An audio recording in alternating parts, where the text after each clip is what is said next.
Hello everyone, welcome to CBC academy. CBC academy में आपका हार्दिक स्वागत है। आज हम आपके लिए लेके आए हैं यूपीएसआई के पॉलिटी के क्वेश्चन, और बहुत बढ़िया क्वेश्चन हैं यूपीएसआई के।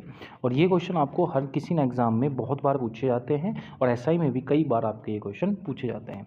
ठीक है, तो वीडियो को पूरा देखना है, फिर एंड में आपको कमेंट में बताना है कि आपके इन क्वेश्चनों में से कितने सही हुए। जैसे कि पहला क्वेश्चन है कि जब आप किसी निजी पार्टी में देखते हैं कि राष्ट्रीय ध्वज का उपयोग वक्त की मेज को ढकने के लिए किया जाता है, तो बताओ ये मौलिक कर्तव्य का कौन सा अनुच्छेद का उल्लंघन है। मतलब जब आप निजी पार्टी में देखते हैं कि राष्ट्रीय ध्वज को मेज से ढक रखा है, मतलब मेज को राष्ट्रीय ध्वज से ढक रखा है, तो बताना है कि कौन से आर्टिकल के तहत आता है, मतलब उल्लंघन करता है। तो आर्टिकल 51A का दूसरा 51A का दूसरा कहता है कि हमें अपने राष्ट्रीय ध्वज, राष्ट्रीय गान का रिस्पेक्ट करनी चाहिए। नेक्स्ट क्वेश्चन नंबर दूसरा। क्वेश्चन नंबर 2 कहता है कि 1945 में ब्रिटेन में किस पार्टी की सरकार बनी थी। तो 1945 में जो ब्रिटेन में सरकार बनी थी वो बनी थी लेबर पार्टी की। कौन सी सरकार बनी थी? लेबर पार्टी की आपकी सरकार बनी थी। और आपको एक बात याद रखनी है कि उस लेबर पार्टी का जो, या हम कह सकते हैं कि जब भारत आज़ाद हुआ था तो वहाँ का जो पीएम बना था वो था एटली। कैलीमेंट एटली जो था वो उस समय का पीएम आपका बने थे जब वहाँ पर लेबर पार्टी की सरकार हुई थी। या हम कह सकते हैं कि जब देश आज़ाद हुआ था तो कैलीमेंट एटली जो थे ब्रिटेन के पीएम थे। नेक्स्ट क्वेश्चन की तरफ चलेंगे। क्वेश्चन नंबर आता है तीसरा। क्वेश्चन नंबर तीसरा कहता है कि संविधान की आत्मा किसे कहते हैं। तो संविधान की आत्मा प्रस्तावना को कहा गया है। देखो, संविधान की आत्मा किसे कहा जाता है? प्रस्तावना को। अच्छा, एक चीज़ ध्यान रखना आत्मा से, ठीक है, आत्मा वैसे प्रस्तावना को ही कहते हैं, लेकिन एक आर्टिकल 32 और है जिसे संविधान की आत्मा कहा जाता है। किस आर्टिकल को? आर्टिकल 32 को और संविधान की कहा जाता है, आत्मा कहा जाता है। ठीक है, नेक्स्ट क्वेश्चन की तरफ चलेंगे दोस्तों। क्वेश्चन नंबर 4 है कि जनहित याचिका PIL, तो जनहित याचिका जो है PIL हमने कहाँ से ली है। तो याद रखना, जनहित याचिका PIL जो है वो आपको बताना है कि कहाँ से ली है। तो इसका सही आंसर क्या हो जाएगा? इसका सही आंसर हो जाएगा अमेरिका। ठीक है, इसका सही आंसर क्या हो जाएगा जी? आपका अमेरिका हो जाएगा। थोड़ा सा एक सेकंड, इसमें थोड़ी सी प्रॉब्लम आ रही है। ठीक है, हाँ जी, तो इसका सही आंसर क्या हो जाएगा जी? अमेरिका इसका सही आंसर आपका होने वाला है। ठीक है, नेक्स्ट क्वेश्चन की तरफ को चलेंगे। नेक्स्ट क्वेश्चन है कि प्रारूप समिति के अध्यक्ष कौन थे। तो याद रखना, प्रारूप समिति के जो अध्यक्ष थे वो डॉक्टर भीमराव अम्बेडकर थे। कौन थे? डॉक्टर भीमराव अम्बेडकर थे। प्रारूप समिति में 7 सदस्य थे और प्रारूप समिति की स्थापना 29 अगस्त 1947 को हुई थी। प्रारूप समिति की स्थापना कब हुई थी? 29 अगस्त 1947 को आपकी हुई थी। नेक्स्ट क्वेश्चन की तरफ को हम चलेंगे। नेक्स्ट क्वेश्चन है कि क्वेश्चन नंबर आपका 6 कि भारतीय संविधान के अनुसार देश के लिए कानून और नीति बनाने की शक्ति किसके पास होती है। मतलब हमें ये बताना है कि भारतीय संविधान के अनुसार कानून और नीति कौन बनाता है। तो इसका सही आंसर हो जाएगा संसद। मतलब संसद के पास अधिकार होता है कानून व नीति बनाने का। नेक्स्ट क्वेश्चन की हम चलेंगे। क्वेश्चन नंबर आपका 7 कि भारतीय संविधान के 42वें संविधान संशोधन 1976 में क्या कहा गया। तो देखो, 42वें संविधान संशोधन 1976 में भारत को एक धर्मनिरपेक्ष देश बताया गया है। क्या बताया गया है? धर्मनिरपेक्ष देश बताया गया है। मतलब भारत ना तो किसी धर्म को सपोर्ट करता है और ना ही किसी धर्म का विरोध करता है। नेक्स्ट क्वेश्चन पे हम चलेंगे। Question number 8। क्वेश्चन नंबर 8 आता है कि राज्य पुनर्गठन आयोग, मतलब राज्य को दोबारा बनाने वाला गठन आयोग कब गठित किया गया था, जिसे भाषा समूह के आधार पर, भाषा के आधार पर राज्यों के गठन की बात की गई। देखो, राज्य गठन आयोग जो है वो दिसंबर 1956 में स्थापित किया गया। कब किया गया? दिसंबर 1956 में। और याद रखना, राज्य गठन आयोग से आपको एक चीज़ याद रखनी है कि 7वां संविधान संशोधन के तहत ही भारत में पहली बार 14 राज्य और 6 केंद्र शासित प्रदेश आपके बने थे। कितने राज्य बने थे? 14 राज्य और 6 केंद्र शासित प्रदेश आपके बने थे। ठीक है, नेक्स्ट क्वेश्चन की तरफ चलेंगे हम। निम्नलिखित में से कौन सी भारतीय संविधान की मूल विशेषता नहीं है। मतलब हमें ये बताना है कि कौन सी जो है भारतीय संविधान की मूल विशेषता नहीं है, इस बात का हमें बताना है। सबसे लिखित संविधान, कठोर व लचीलापन का मिश्रण, ठीक है, संसदीय प्रणाली। देखो, कठोर व लिखित संविधान ये भारतीय संविधान की विशेषता है। कठोर व लचीलापन भी विशेषता है, संसदीय प्रणाली भी विशेषता है, लेकिन एक स्रोत से लिया गया है, ये बात गलत है। क्यों? क्योंकि जो भारतीय संविधान है पूरे विश्व के 60 देशों से लिया गया है, इसमें कुछ ना कुछ चीज़ें जोड़ी गई हैं। नेक्स्ट क्वेश्चन पे चलेंगे। क्वेश्चन नंबर 10 कहता है कि किस समिति ने मौलिक कर्तव्य की सिफारिश दी? तो इसका सही आंसर हो जाएगा सरदार स्वर्ण सिंह समिति। सरदार स्वर्ण सिंह समिति ने मौलिक कर्तव्यों की सिफारिश आपकी दी थी। नेक्स्ट क्वेश्चन पे चलेंगे। क्वेश्चन नंबर आपका 11 पे चलेंगे। क्वेश्चन नंबर 11, किसने कहा था कि साक्षरता अपने आप में शिक्षा नहीं है? तो ये बात कही थी आपकी कि साक्षरता अपने आप में शिक्षा नहीं है, ये बात कही थी आपकी B.R. अम्बेडकर ने, कि जो साक्षरता है वो अपने आप में कोई शिक्षा नहीं है। तो इसका आंसर हो जाएगा डी।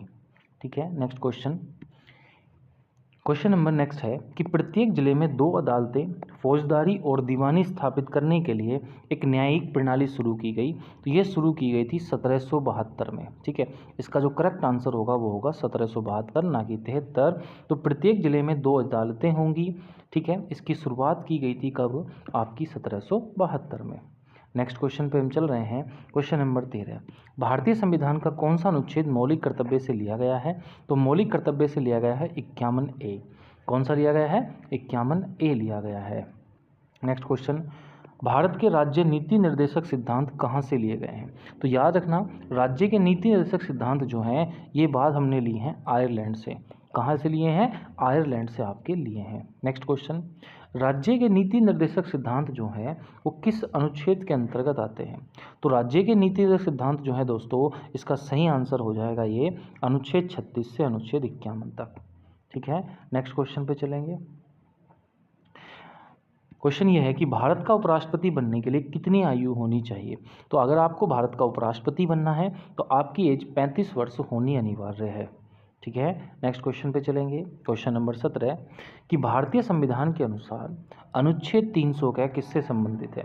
तो याद रखना, भारतीय संविधान के अनुसार अनुच्छेद 300 क्या जो है वो राइट टू प्रॉपर्टी, संपत्ति के अधिकार से संबंधित है। तो याद रखना 300 क्या जो है वो किससे संबंधित है ना? राइट टू प्रॉपर्टी से। नेक्स्ट क्वेश्चन पे चलेंगे। क्वेश्चन ये है कि भारतीय संविधान के किस अनुच्छेद में उपाधियों का अंत है? तो याद रखना, उपाधियों का अंत जो है वो है अनुच्छेद 18 में। अनुच्छेद 18 किससे संबंधित है? उपाधियों के अंत से। ठीक है, नेक्स्ट क्वेश्चन पे चलेंगे। भारतीय संविधान के वित्त आयोग, देखो वित्त आयोग जो है किस आर्टिकल से लिया गया है? तो इसका सही आंसर हो जाएगा आर्टिकल 280, कि वित्त आयोग कहाँ से लिया गया है? आर्टिकल 280 से। नेक्स्ट क्वेश्चन पे चलेंगे। वोट डालने का अधिकार कैसा अधिकार है? तो याद रखना, वोट डालने का अधिकार आपका राजनीतिक अधिकार है। वोट डालने का अधिकार कैसा है? राजनीतिक अधिकार है, ना कि मौलिक अधिकार। दोनों हो नहीं सकते, तो इसका सही आंसर हो जाएगा ए। नेक्स्ट क्वेश्चन, भारतीय संविधान के अनुच्छेद 50 किससे संबंधित है? तो भारतीय संविधान का अनुच्छेद 50 जो है वो संबंधित किससे है? तो हमें वो जो संबंधित है आपका वो है न्यायपालिका को कार्यपालिका से अलग करने से। तो संविधान का अनुच्छेद 50 जो है वो संबंधित है न्यायपालिका को कार्यपालिका से अलग करने से। ठीक है, नेक्स्ट क्वेश्चन। क्वेश्चन ये है कि भारतीय संविधान में से किस भाग को मेगना कार्टा कहा जाता है? तो भाग 3 को मेगना कार्टा आपका कहा जाता है। किस भाग को कहते हैं? भाग 3 को। ठीक है, नेक्स्ट क्वेश्चन पे चलते हैं। भारत का पहला सुप्रीम कोर्ट कहाँ बना? तो भारत का पहला सुप्रीम कोर्ट कोलकाता में बना।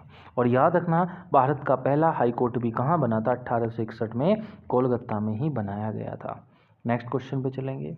मार्ले मिंटो सुधार अधिनियम कब आया? तो 1909 में मार्ले मिंटो सुधार अधिनियम आया था। कब आया था मार्ले मिंटो सुधार अधिनियम? 1909 में आया था। नेक्स्ट, राष्ट्रपति को अध्यादेश जारी करने की शक्ति किस अनुच्छेद के तहत मिलती है?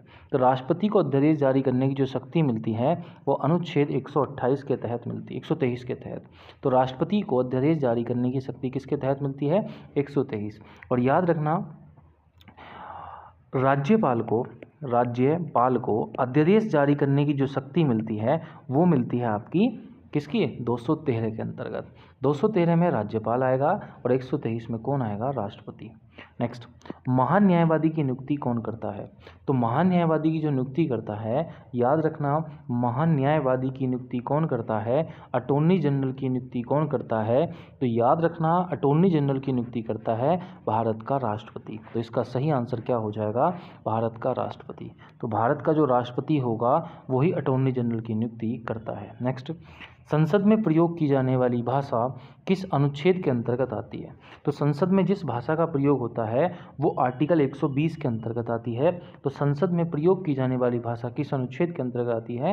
120। ठीक है, नेक्स्ट क्वेश्चन पे चलते हैं। नेक्स्ट क्वेश्चन है कि भारत में कितने हाई कोर्ट हैं? तो याद रखना, भारत में टोटल 25 हाई कोर्ट हैं। भारत में कितने हाई कोर्ट हैं? 25 हाई कोर्ट हैं। ठीक है, नेक्स्ट क्वेश्चन पे चलेंगे। वोट डालने की उम्र किस संविधान संशोधन के तहत 21 वर्ष से 18 वर्ष कर दी गई? तो वोट डालने की उम्र जो थी वो 61वें संविधान संशोधन के तहत 21 वर्ष से घटाकर कितनी कर दी गई? 18 वर्ष। तो ए आंसर हो जाएगा। और आज का लास्ट क्वेश्चन, 30वां क्वेश्चन, कि भारतीय संविधान का कौन सा अनुच्छेद संवैधानिक उपचारों के अधिकार की गारंटी देता है? तो संवैधानिक उपचार को, कॉन्स्टिट्यूशनल रेमेडीज को गारंटी देता है। तो इसका सही आंसर हो जाएगा अनुच्छेद 32। तो अनुच्छेद 32 जो है वो संवैधानिक उपचारों की गारंटी देता है। अगर आपको वीडियो सही लगी हो तो कमेंट करना है और बताना है कि कितने क्वेश्चन आपके सही रहे। ठीक है, और आपको चैनल को, अगर आपने अभी तक सब्सक्राइब नहीं किया है तो प्लीज़ चैनल को सब्सक्राइब करिए। मिलते हैं नेक्स्ट वीडियो में, तब तक के लिए जय हिंद, जय भारत मेरे दोस्तों।